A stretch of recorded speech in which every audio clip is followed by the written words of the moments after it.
Well, the featured interview of the evening, you might recognize this gentleman from his work with No Games Chicago. He is the author and editor of the book Chicago Is Not Broke, which is in my desk, not on it, so I'll get it out now as he walks up to the stage. Ladies and gentlemen, please welcome Tom Tresser. Tom, how are you? Thank you, sir. Very good, thank you. Thanks for being here. My pleasure. What's in the bag, Tom? I have a bag of props, visuals, and artifacts. Artifacts? Yes, I have artifacts. Oh my good God. I'm sure we'll get to them, but I have many pages of notes, as you can see, based on your past work. I'm ready. The book is called Chicago Is Not Broke. Funding Now, the city you deserve. Funding the City You Deserve is the second half. Now, Tom, isn't naming a book Chicago Is Not Broke a little like writing a murder mystery and calling it The Butler Did It? Yeah, well, I've worked on that all week. it is, yes. Truth be told. It really seems like you've already made up your mind going into this. Yes, right. Spoiler alert, Chicago is not broke. Indeed. Oh. There's a fly.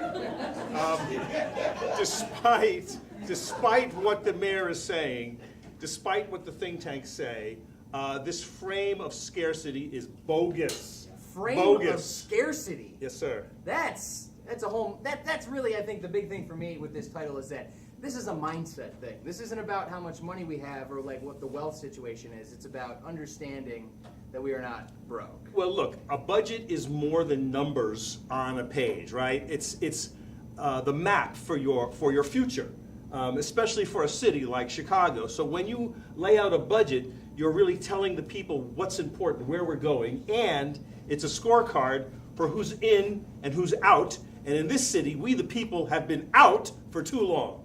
Wow. Right. You talk about the public. You're a public defender. I am. And you don't mean that in terms of being a lawyer. You mean public parks, public schools, public divvy bike stuff. Yes, precisely. No, I'm kidding. But you're, first, before you got into this book, Tom, you were part of an organization called No Games Chicago. Yes, sir. They were trying to keep the Olympics out of Chicago. Here did. we are at episode 22, the Olympic episode. Tom Tresser, why do you hate fun?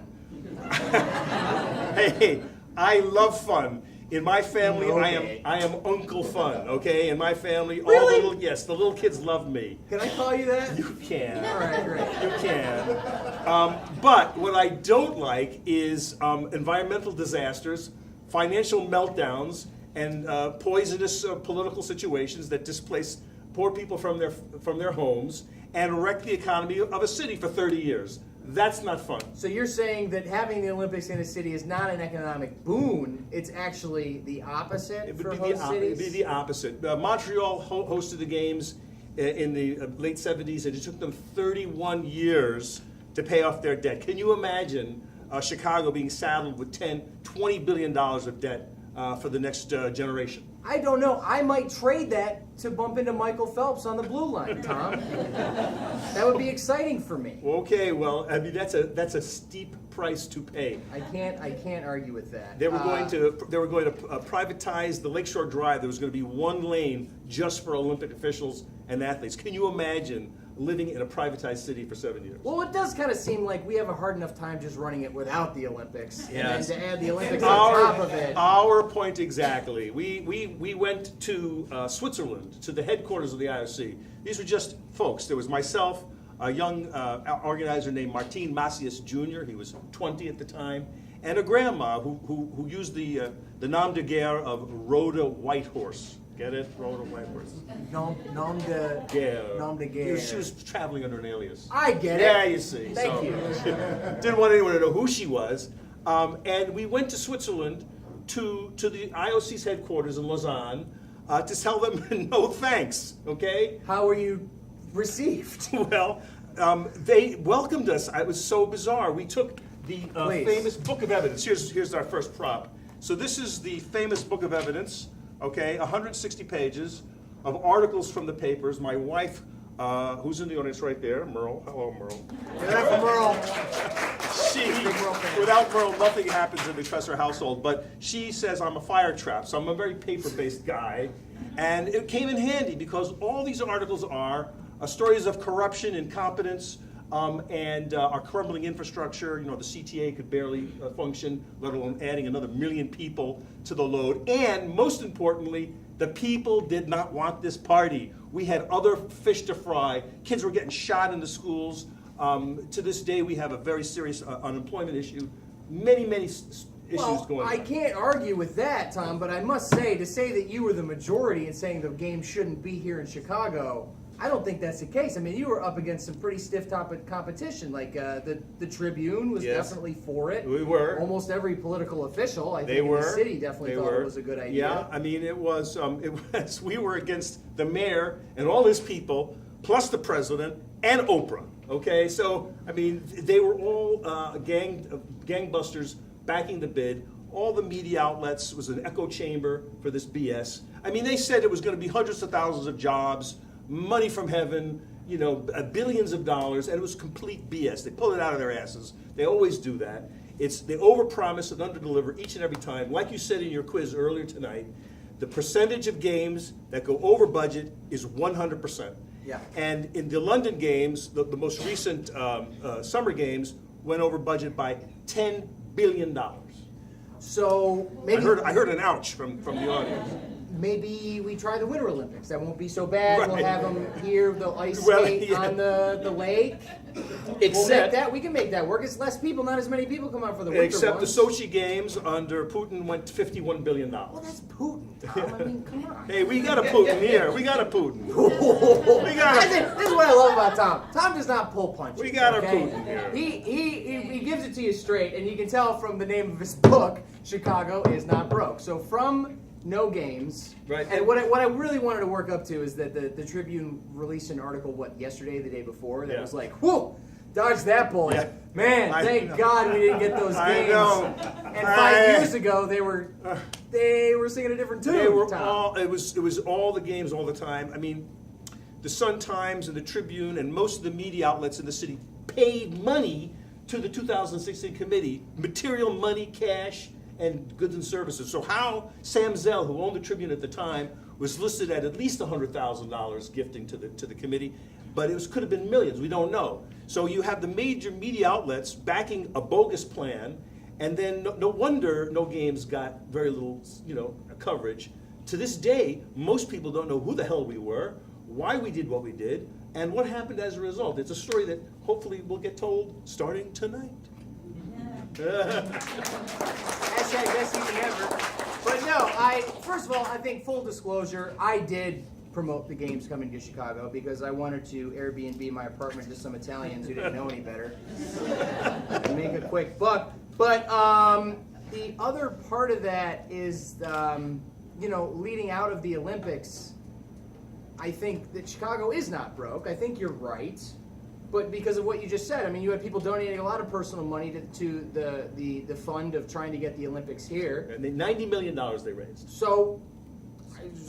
Right, okay, done. We don't have to read the book. Chicago's not broke. We have money. We just got a brand new Ferris wheel. That wasn't cheap. Well, look, this is one of the signs that we carried. Oh. Better schools, right? So you say no to something bad so you can have something better, right?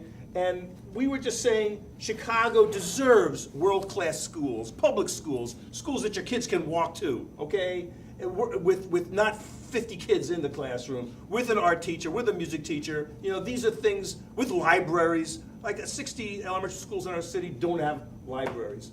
That's unacceptable. So when the mayor and his people say, we need a thing to make Chicago a world-class city, when you hear that, hold on to your wallet and run the other way. When we get the Olympics, that'll be it. That's what we please. need. I'm sorry, I interrupted the clapping. I never should do that. Yeah,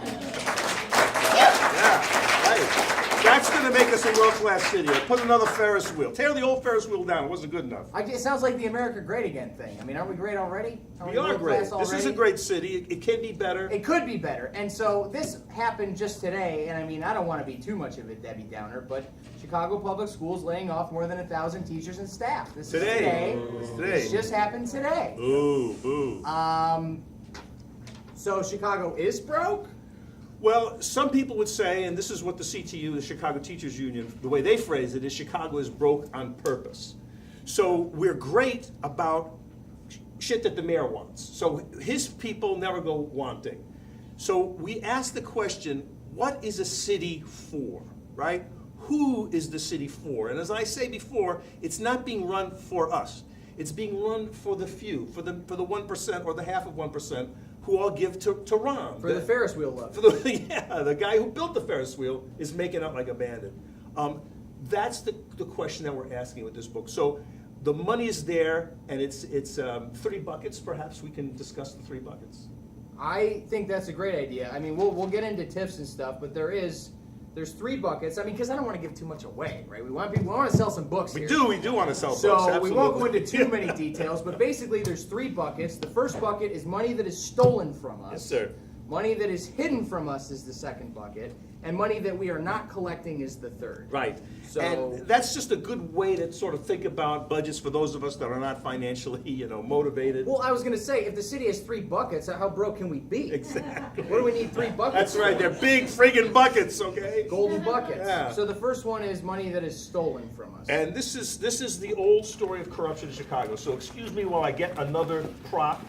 As I say, we're very heavily into paper in the Tresser household. So here's this. This is #firetrap, and so I mean, Tom, everyone has this idea of like, oh, it's the Chicago way. Yeah. We all laugh at like that Chicago politics and all that, but it seems like you've been keeping track, and you Yes, don't think that's a euphemism. Yes, is that right? sadly, I am obsessed with these articles. The name of this file is The Cost of Corruption, and every single piece of paper in this moldering file is a story of graft, greed, corruption, incompetence from the city of Chicago or the county of Cook. And it doesn't go back that far. That's the sad thing. This is what a few weeks. Yeah, but I that's mean, right. what I usually tell people about the show to make it look more legitimate is that, well, it's not just me working on it. I have a lot of very smart people helping me put it together. The people who wrote a lot of this book. Well, you wrote the part about TIFs, which I want to get to. This was mostly written by other people. Oh, And yeah. Who no, wrote the part "Money Stolen from Us" is Dick Simpson. Who's Dick Simpson? Professor Tom? Dick Simpson at the University of Illinois, with his investigating colleague Thomas Gradell, had been looking into corruption in Chicago for 30 years. What a job. Oh, my God. They've written books, many, many reports. So they're the lead off. The article is called The Cost of Corruption in Chicago. Drum roll, please. The cost of corruption in Chicago is $500 million every year. That's not so bad. Look at nothing. It's like someone is saying that's chump change. I don't That's know. like a sixth of the Olympics. Yeah, but that's each and every year, $500 million through corruption, graft. So wait, what is this? I mean, what is this paying off? Like, is this dead people voting? Where is this $500 million going? Ghost payrollers, so that's a person being paid and not physically showing up. That's Ah. famous. These are incompetent friends and sons and relatives of older folk getting jobs that they are incompetent. They are not capable of performing. So that means someone else has to work more or the job doesn't get done. And it's just outright theft. I'm just stealing your money. Like the hired truck scandal of a few years ago, $40 million a year. Mayor Daley's nephew was implicated. Mayor Daley's brother-in-law, John Daley's brother-in-law, was sent to prison. So this is $40 million just from one, that's just one of these articles. Are you implying there's some sort of conspiracy involved, Tom? Yes. We can cut that. But I mean, really, when you hear about what this book's about, it's one thing, and then when you read it and you see all these statistics, right? These aren't just like, oh, I feel this way about that. No. This is like this happened on this day for this much in the money. case of the first article, we asked Dick to try to quantify, and so he went through his records, and he's got. He could fill this whole room with the records that he's been keeping, and he came up with that number, and it jives with what other people have said. The second piece is the cost of toxic bank deals. Now this actually takes up the biggest part of what we pay out as a city. It's about the borrowing of money and paying of interest. Yeah. We have a lot of loans as a city. So these financial geniuses that we get, like David Fatale, who ran the Board of Education, who was a big banker, they're geniuses in the private life, but when they come into the public life, all of a sudden they lose their minds, and they sign us up for these crap deals that pay out to the banks forever. We've already paid in fees to these bad loans $1 billion. I went to, I think it was the Royal Bank of Scotland, I want to say. We just got a loan from them a few weeks ago. I was at this hearing at City Hall, and this is the only reason I bring this up, because I saw it. He's not kidding. And, I mean, they were flabbergasted when they were talking about the interest rates that we were getting as a city. It's like, no, this is a terrible idea. We go to the payday loan store in Chicago all the time. We did it with the crappy meter deals. There's the meters right outside this space. So every time you see one of those meter deals, you can thank Mayor Daley for sending us to the payday loan store. He took $1 billion out in ready cash. He spent it in about 15 minutes, and we're going to be paying off for 75 years. They're going to make 10 for 1. They're going to make $10 billion in profit. That's money that we're not going to see. That's money that is not going to help run our city. I mean, at this rate, we weren't going to get through everything anyway. But the other part of in this bucket, so again, this is the bucket of money that's stolen from us. It's cost of corruption. It's the bank deals. It's the interest rates. The other is police abuse, and that is a lot that gets paid out to families of people who are abused by the Sadly, in the news today, it was revealed that a young man was shot in the back, stomped on by the officer. I mean, it's sad beyond understanding. You can't put a cost on the lives lost and the families ruined, but you can put a cost on the litigation and the settlements, and that's $500 million in 10 years. Very simple. Let's not do that anymore, policemen, okay? Stop it, and let's reinvent policing in Chicago so we're not killing unarmed people, whether they're whatever color they are. Let's not kill them anymore. And this is written by Jamie Calvin of the Invisible Institute. How'd you hook up with him? Well, Jamie's an old colleague. He just won the Polk Award for his reporting on the Laquan McDonald shooting. It was his piece in Slate that broke this thing wide open. Right, his work with Brandon Smith. They sued the city for the Laquan McDonald. They did, and so he's a great writer and investigator, and he has something called the Invisible Institute down in Hyde Park. I highly recommend everyone to check him out. He is a true treasure of the city, but he wrote that piece, and you know, it's hard to put numbers on these things, but if we continue down this way, it's $50 million a year for that piece. So that's part one. Pretty easily avoidable. So yeah, that's part one, and then the second one is what's. Are we depressed yet? I don't know. I know. It's tough. It's a comedy show, folks. Don't forget, right? It's a comedy show. Oh my God. Just keep that in mind. But the third part, I want to skip the TIF part because we'll come back to that with you. We have very little time. But the money we're not collecting, progressive income tax in Illinois. We had Daniel Biss on last month. He supports the same thing. Financial transaction tax. There's the Chicago Board of Trade down on LaSalle Street. If we gave them a very small tax, of which they pay none right now, that's right, we get a lot of revenue for the city. I mean, we're talking billions. Billions. That's the single biggest idea in the book. You know, when you go to the store and you buy a can of soda, you pay a tax, right? You buy a loaf of bread, you pay a tax. These gamblers down on LaSalle Street that run through a quadrillion, I don't even know how many zeros that is. Anybody in the audience know how many? The quadrillion? John? 12. Thank you. Thank you, sir. We have a mathematician in the house. 12 CPS zeros. teacher, actually. All right. 12 zeros. 12 zeros. No tax on these guys, okay? So all we're saying for some trades, trades that are that we have a monopoly position on, trader and seller $1 each.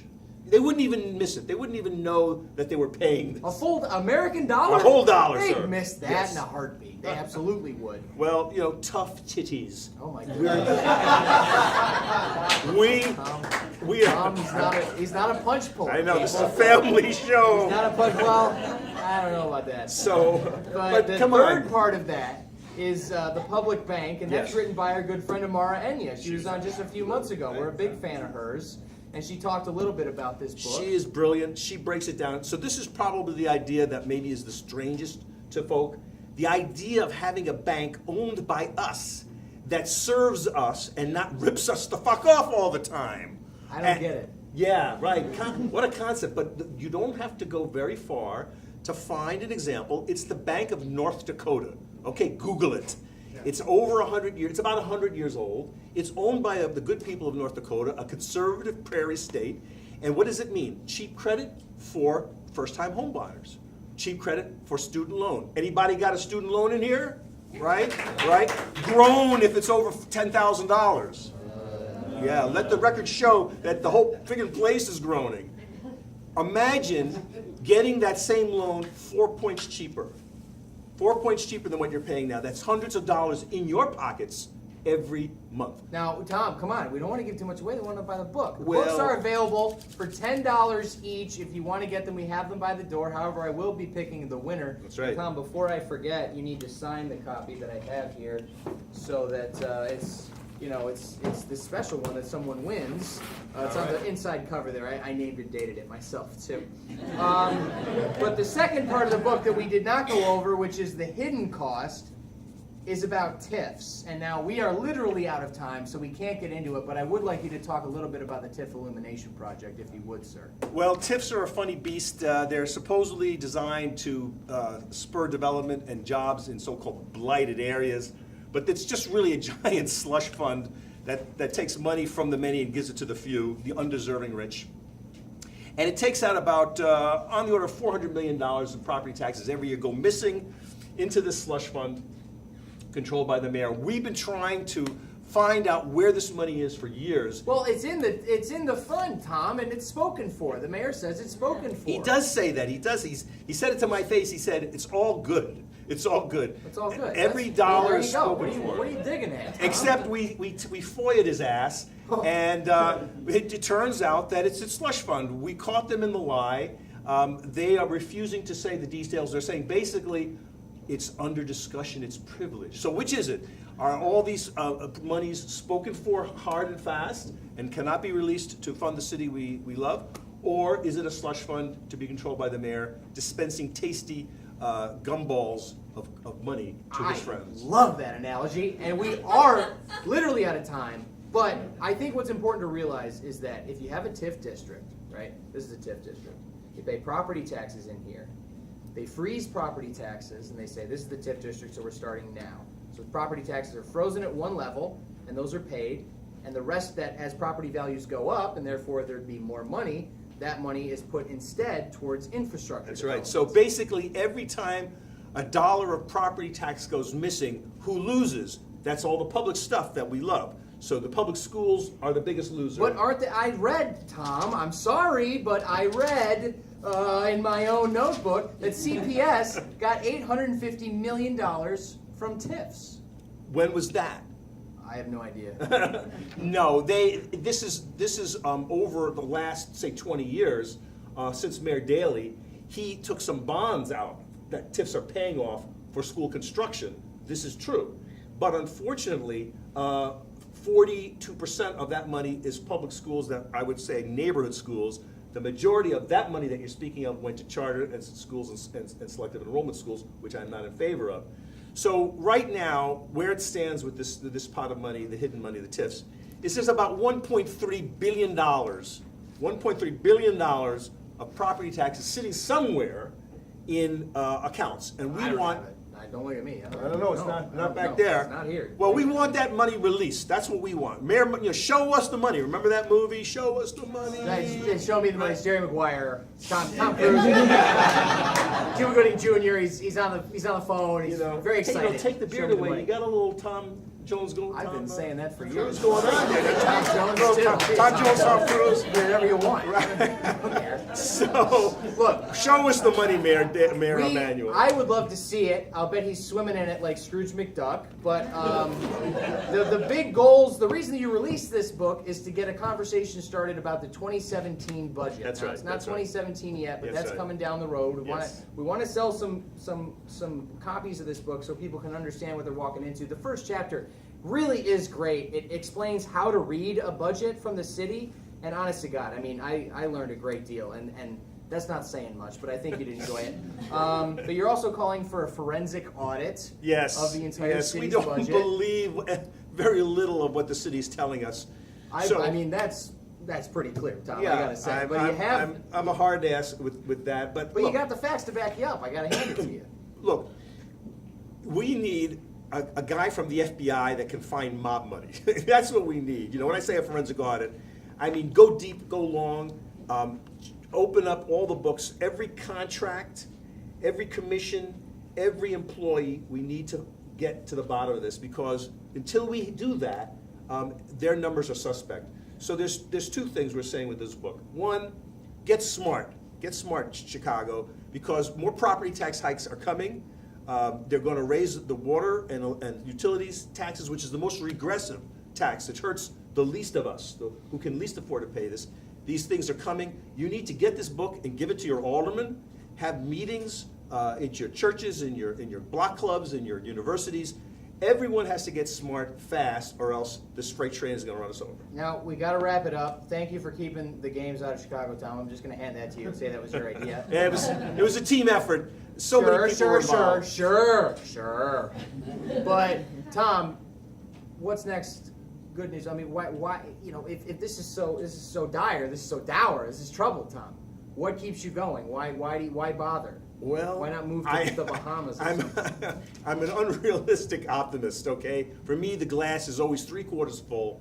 I believe in democracy. I believe what the founders did when they created this country. That for us to have our hands on the steering wheel of history, for us not to be victims and bystanders of history, but to be makers of history. That's what I think of. And I also hate bullies. Okay, and we're being run by a bunch of bullies here, and it's time to boot their asses out. Guys, the book is called Chicago's Not Broke. It's written and edited by Tom Tresser. I want to thank him for stopping by. Thank you, Tom Tresser, everybody. No, really. No, it's all you. It's all you. I don't think so. Stick around, man. So the second song of the evening by She Speaks in Tongues is going to be set up right now. I believe this is the copy that Tom has signed. He has indeed, with an exclamation point, too. And the name of our winner is Danny Fogarty. Danny Fogarty, everybody. Danny Fogarty, everybody. There you are, sir.